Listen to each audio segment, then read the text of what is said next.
Dad, please don't send me away. The trembling voice echoed through the mansion corridor while Richard Morrison stopped abruptly at the entrance, his keys still in his hand. It was 3 in the afternoon of a Tuesday, and he never arrived before 7. What he saw for the crack of the office door made him completely paralyzed. Maria Santos, her 45-year-old maid, was kneeling on the floor of marble, hugging the legs of her 12-year-old son, David. The boy cried desperately as he whispered comforting words in Tagalog, then translating to English with his sweet, paused voice. "Shh, anak ko, my son. Everything will be fine. Aunt Maria is here." Richard felt something break inside his chest. David, who had not shown emotion for months since his mother's death, was there, vulnerable, finding comfort in the arms of a woman he himself treated as a furniture 2 years ago. Morrison owned 3 technology companies valued at $200 million.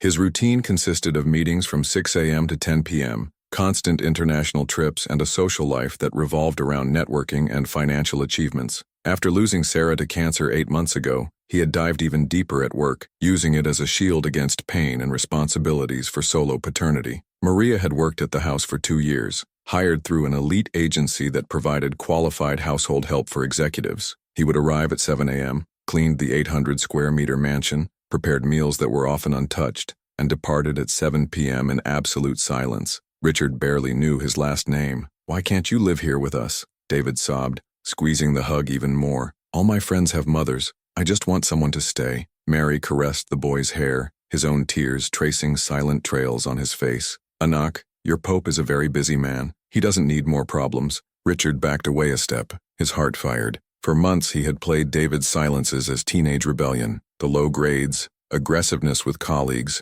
the refusal to talk about feelings. All of this he had attributed to a difficult phase that would resolve over time and perhaps expensive therapy. Never at no time had he considered that his son was literally dying of loneliness. The businessman observed the scene for a few more minutes, noting details that his emotional blindness had prevented him from realizing before. The hands of Mary, calloused but kind, drying David's tears with the delicacy of a mother. She spoke softly about the recipes her grandmother prepared in the Philippines when she was sad, promising to teach the boy next weekend. "But what if Dad finds out I'm talking to you?" David asked, his voice still embargoed. "So we say that you were just practicing your Philippine," laughed Maria, and for the first time in months Richard saw his son smile. It was at this moment that Richard realized something devastating. He did not know his own son. "I didn't know David had begun to learn Tagalog using apps. I didn't know the boy kept the tickets Maria left with the snack, written half in English, half in Filipino. He didn't know that his son cried every night,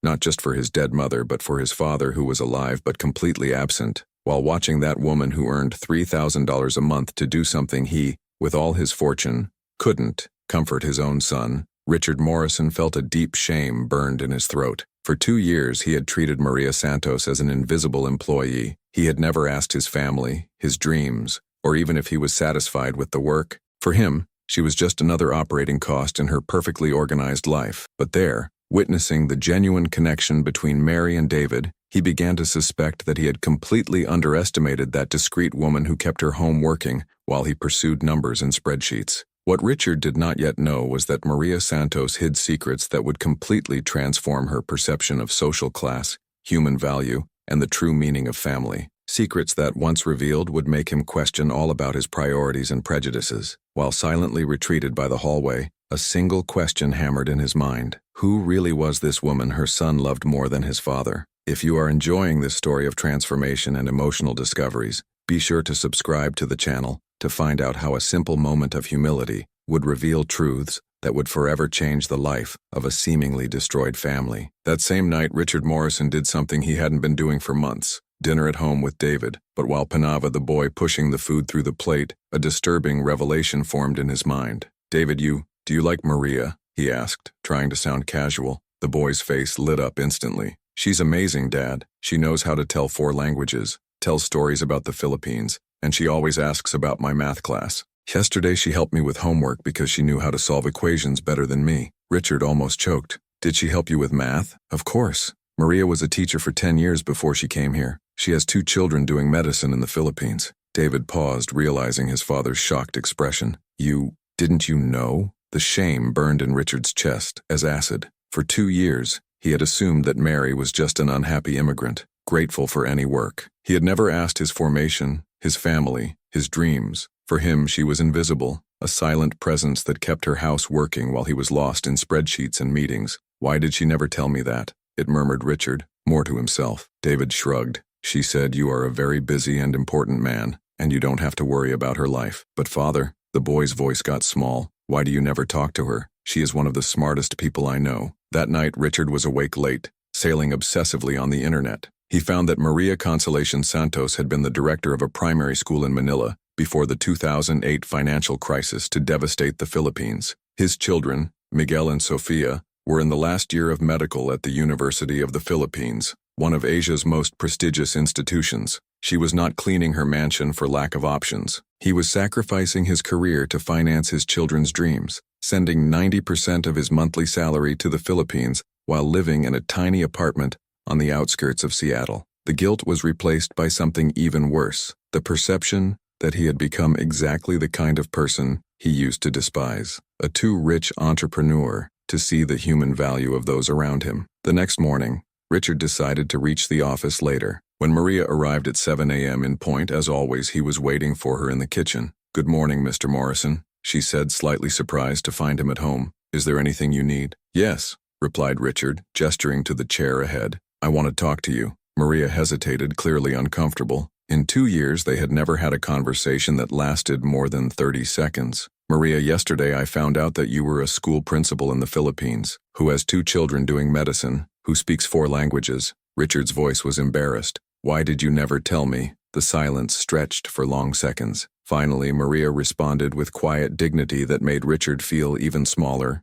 Mr. Morrison, in 2 years you never asked about my life, asked if I had cleaned the bathroom of the suite, if I had changed the sheets, if I had prepared dinner, but never asked who I was beyond these tasks. The truth cut like a blade. Richard realized that he had treated Maria exactly how Sarah had always accused him of treating employees, as extensions of his needs, not as people with his own stories, dreams, and dignity. You're right, admitted. I was an idiot, but I want to change that. Maria studied him for a long moment. Mr. Morrison, can I be direct, please? His son is suffering. He needs a present father, not just someone who pays the bills. David is brilliant, kind, and is desperate for connection. He found in me what he should find in the Lord. Mary's words echoed like a punch in the stomach. Richard realized that he had become a ghost in his own home, physically present, but emotionally absent. While chasing numbers and business achievements, his son had attached to a woman he treated as furniture. How can I fix it? He asked, the embargoed voice. Start asking David about your day. Real. Listen to the answers. Leave the phone aside during dinner. Be present, Mr. Morrison. Not just in the same room, but truly present. That afternoon, something changed in the dynamics of Casa Morrison. Richard canceled 3 meetings and arrived home at 4 a.m. He found Maria teaching David how to prepare Filipino adobo in the kitchen, the two talking excitedly about the history of spices while the boy absorbed each word like a sponge. For the first time, Richard saw Maria not as a maid, but as a born educator. Their explanations were clear, patient, full of cultural and historical connections that transformed a simple recipe into a façon about geography and traditions. David was radiant, asking smart questions, absorbing knowledge with an intellectual hunger that Richard had never noticed before. His son was not just a boy traumatized by his mother's death. He was a curious and brilliant child he had found in Mary, the mentoring that Richard had failed to offer. While watching that genuine connection, Richard began to understand something devastating. For 2 years, he had assumed that he was paying Maria to clean his home.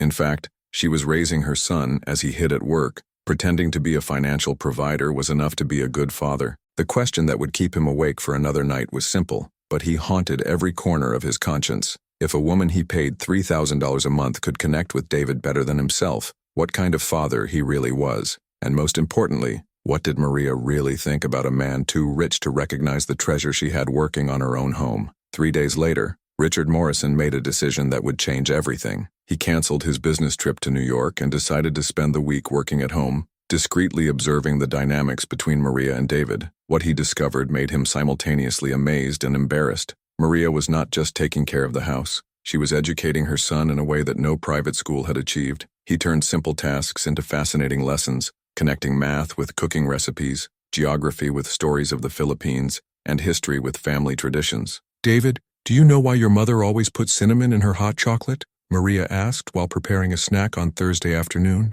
Because of the taste? Answered the boy, curious. Partially, but also because cinnamon was one of the most valuable spices in the world. His European grandparents used it to show wealth and sophistication. His mother, Sarah, was honoring a secular tradition without even knowing. Maria paused, smiling. Your cultural heritage is rich, Anak. You should be proud of it. Richard watched from the office door, realizing that David absorbed these lessons with an intellectual hunger he had never noticed. His son was not just a traumatized boy. He was a brilliant child who had found in Mary the mentoring that Richard had failed to offer. On Friday, Richard finally gathered courage for a deeper conversation with Maria. He waited until David went out to the piano class and approached her in the kitchen. Maria, I need to ask a direct question, he said, sitting at the table. Do you think I'm a good father? Maria paused in cleaning the dishes, her shoulders getting tense. After a long silence, she turned to face him. Mr. Morrison, can I be honest? Please, I need to hear the truth. You are an excellent provider.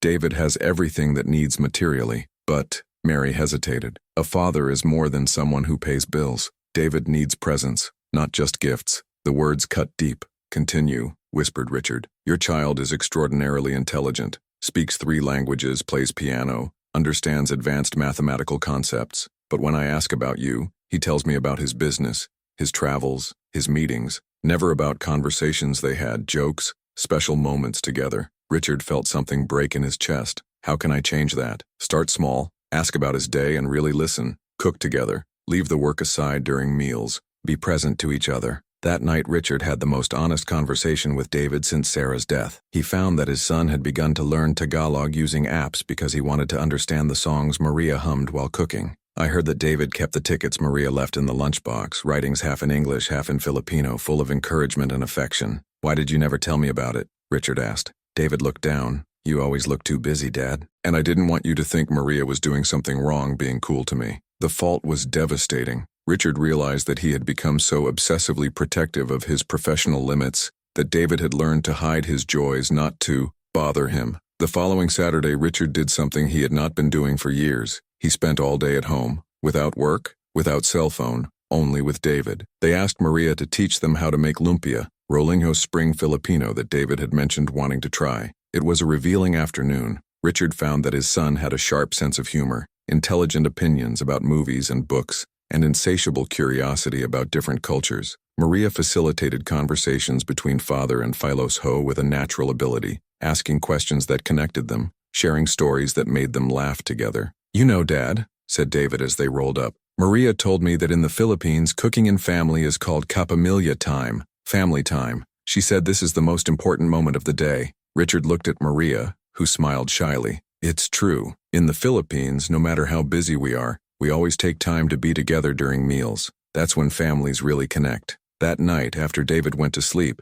Richard made a decision that surprised himself. Maria, he said, I want to make a proposal, not as a boss, but as someone who finally understood the value of what you brought to our family. Maria looked at him with cautious curiosity. I want you to live here with us, officially, as part of the family, not as a maid. Richard took a deep breath. I will triple your salary, take care of all your children's costs in the Philippines, and give you full autonomy about David's education and care. You saved my son, Maria. Now I want you to help me learn to be a real father. Maria was silent for long minutes, tears shining in her eyes. Mr. Morrison, Richard, she corrected, using her first name for the first time. There is something you need to know about me, something that can change your opinion. Richard's heart accelerated. What is it? I didn't come to the United States just for work. I ran away from an abusive marriage in the Philippines. My ex-husband is a powerful man there, politically connected. If he finds out where I am, his voice trembled. I'm afraid of what might happen. Richard felt a wave of protection that surprised him. Maria, that doesn't change anything. In fact, it makes my proposal even more important. You need security, David needs you, and I need to learn to be a present father. We can help each other mutually. The tears now ran freely through Mary's face. Would you really do that for me? I would do that for us, corrected Richard. We are a family now, even if it is not traditional. What Richard still did not know was that the decision to welcome Mary as a family would not only transform her relationship with David, she would reveal forces and talents in Mary that she even knew herself completely, and test the boundaries of what she really means to protect who we love when the past comes to charge her price in unexpected ways. 2 months after the conversation that changed everything, the new dynamics of the Morrison family was flourishing extraordinarily. Mary had moved to the suite of guests of the mansion, Her sons Michael and Sophia had graduated in medicine with maximum honors thanks to Richard's integral financial support, and David was happier than he had ever been since Sarah's death. Richard had discovered a facet of himself that he was unaware of, the ability to be a present father.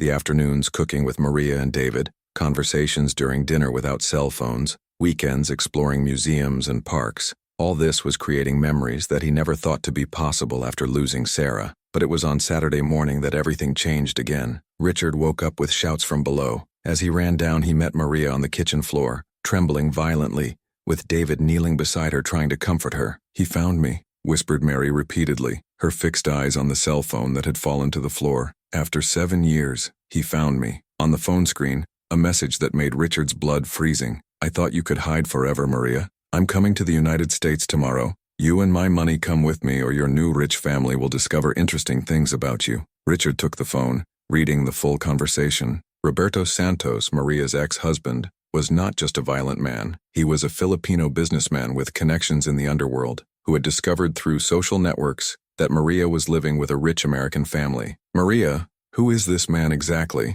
Richard asked, his voice loaded with a fierce protection that surprised him. With tears running on his face, Mary told the whole truth. Roberto not only regularly beaten her, he had stolen her family inheritance, forged documents to transfer properties from Mary's father to her name, and used political connections to make it impossible for her to obtain justice in the Philippines. "When I ran away, I thought 7 years would be enough for him to forget me," sobbed Maria. "But now he saw the photos David posted on our family Instagram cooking together. He knows you have money, Richard." David, who had hitherto been protected from this dark reality, looked between Mary and her father with a maturity that Richard's heart was groping. "Dad," said the boy, his firm voice despite tears, "Maria is our family now. Let's not let this man hurt her, are we?" Richard felt something wake up inside him, a protective fury that he had not felt since the time he protected Sarah during his cancer treatment. But this time, it would be different. This time he had resources, connections, and determination to face any threat.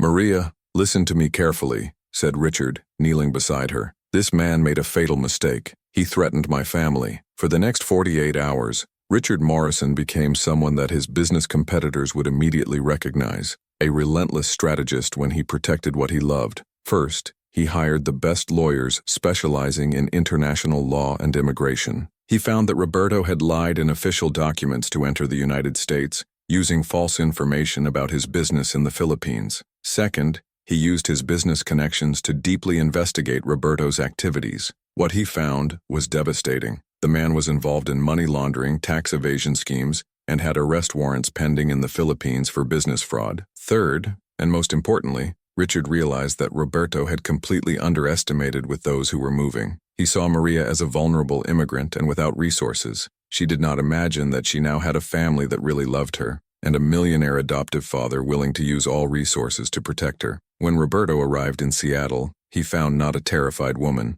but a carefully planned trap. Richard organized the meeting in a high-class Filipino restaurant, with the presence of 3 lawyers, 2 private investigators, and an imploded immigration officer. Maria arrived accompanied by Richard and David, not as a victim, but as part of a united and powerful family. "Roberto," said Maria, her firm voice for the first time in 7 years when talking to her ex-husband, "I want you to know Richard Morrison, my cool protector, and David, my foster son." Roberto, a horny man in his 50 years, laughed squirrely. "Cool protector? Maria, you are still my wife for the laws of the Philippines, and all this theatrical will not change the fact that you owe me compensation for the years that made me suffer." It was then that Richard put a folder on the table. "Roberto Santos," said Richard calmly, "you have 2 options. The first is to sign these definitive divorce documents, to accept that Mary will never be part of her life, and immediately return to the Philippines." Roberto opened the folder and his expression changed dramatically.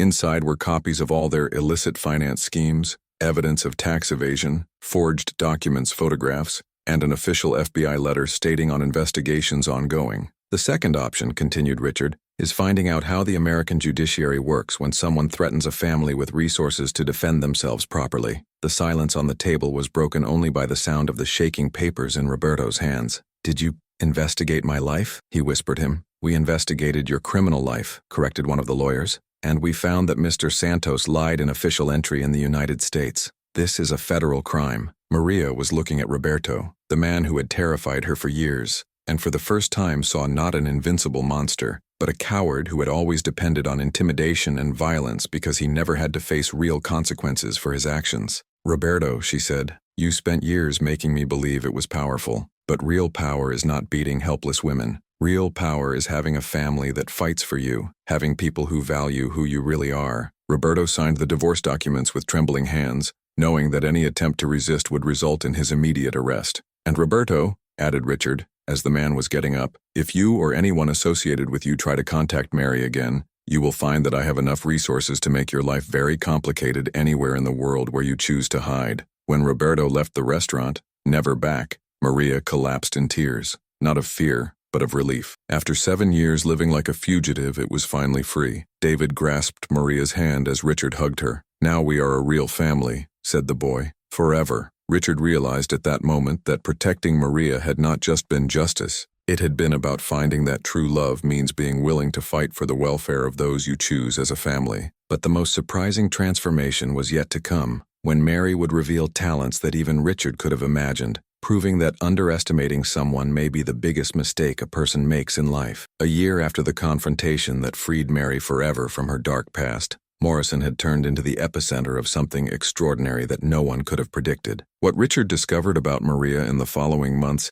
left him simultaneously marveling and embarrassed for taking so long to recognize the treasure he had at home. She was not just a former school director, she was an educational visionary with revolutionary ideas about children's learning. Maria had developed a unique teaching methodology that combined Philippine cultural elements with advanced pedagogical techniques, creating learning experiences that turned children with academic difficulties into curious and confident small geniuses. "Richard," said Maria one Saturday morning while preparing pancakes with David, "I have an idea that may seem crazy, but what if we created a school?" David stopped moving the dough, his eyes shining. "A school like Maria had in the Philippines, Father. She told me about how she taught mathematics using cooking and geography recipes through family stories." Richard smiled, realizing that his own transformation as a father had just been the beginning of something much bigger. "Mary, with the resources we have and her experience, we can create something special, but not just any school." In the following months, Morrison Santos Academy was born,